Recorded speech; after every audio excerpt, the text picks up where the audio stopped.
My question to you is, are there risks associated to delayed announcement of results?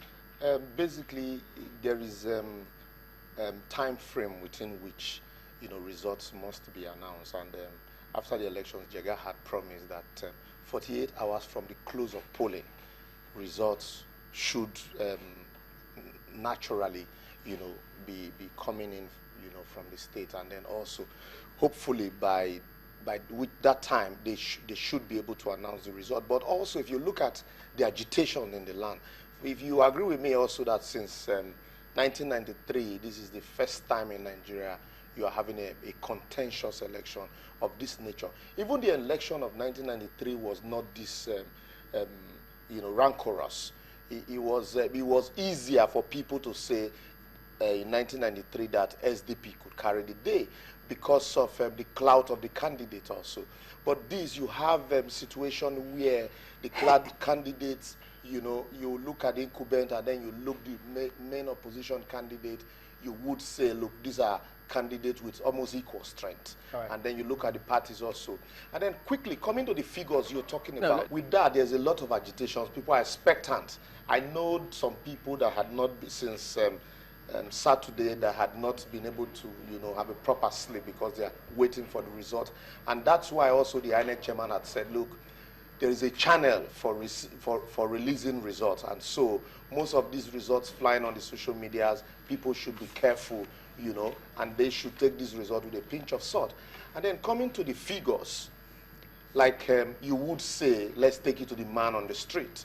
Before now, the INEC had consistently, issued statements on the percentage of PVCs collected. And the question on the lip of the man on the street had been, forget about this percentage. We want to see the actual numbers, because that's what the man on the street would relate with. What is the number of those that collected local government by local government? So when results are released, we begin to match this collection of PVC, since INEC had promised that they were going to use card readers to forestall fraud. And so people should be able to match the collection of PVCs with the actual result release, so they will know where there are fraud or where there are none. But with the percentage that were released, 82% generally, in some states, 90-something% collection, in some states like Ogun, less than 60% collection, it's difficult for the man on the street to actually relate with this percentage, apart from when you have a consultant having to break the percentage down to numbers. And so that is why people are now beginning to ask, okay, now you have the results, what is the percentage of the vote cast as against the percentage of the PVCs collected? And if you also remember, some of the INEC ad hoc staffs that we monitored on the field, the problem as to management of the electorate was also a very major problem. Some people were of the opinion that if you had accredited and went home, that when at the time of voting, that what usually happens is if you are not on the queue for voting as at when they took the count, that would be difficult for them to allow you, vote. And then some people collected PVCs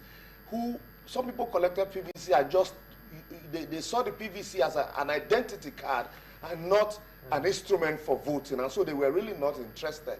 Even though a lot of people were interested. What percentage could those have? That's another thing, because basically we hardly have statistics here and data. So also you have areas where people just collected PVC and said, well, whether you like it or not, and coupled with the fact that the delay of voters' voting material, because you still had a lot of people at the poll, it was difficult to now determine those that left, those that were indifferent, who felt they could not just wait at the finitum at the polling station waiting to cast their vote when the materials were not arriving. Well, and then you had also, rounding up, you had areas also where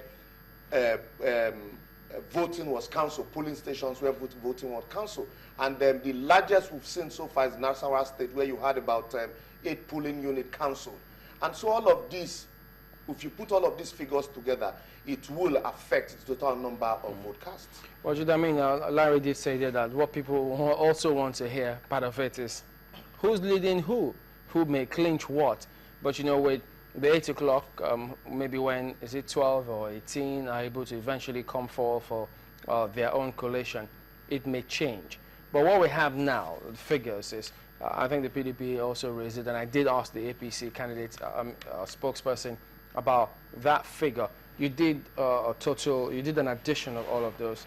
Is there anything significant with those? The addition of both, the difference is insignificant. So for the viewers, all they really need to know, so that we don't complicate it, is as at the moment, out of all the 8 states, including the Federal Capital Territory, the PDP's winning vote is approximately 2.3 million.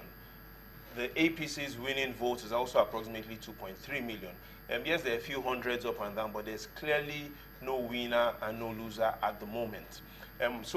That information is important. No winner, no loser at the moment. The difference is too insignificant to call. The second most important thing is, historically, especially if you look at 2011 elections, there were only 16 states that recorded votes of 1 million plus.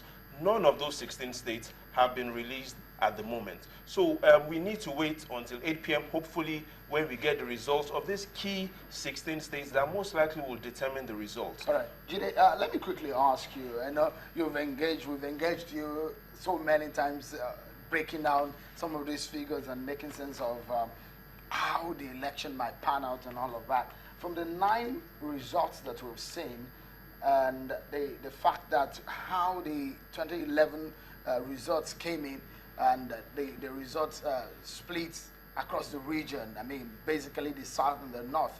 Are you surprised with what we've seen so far in the 9 states? There's one thing that surprised me, one thing that didn't surprise me, and I'll explain that.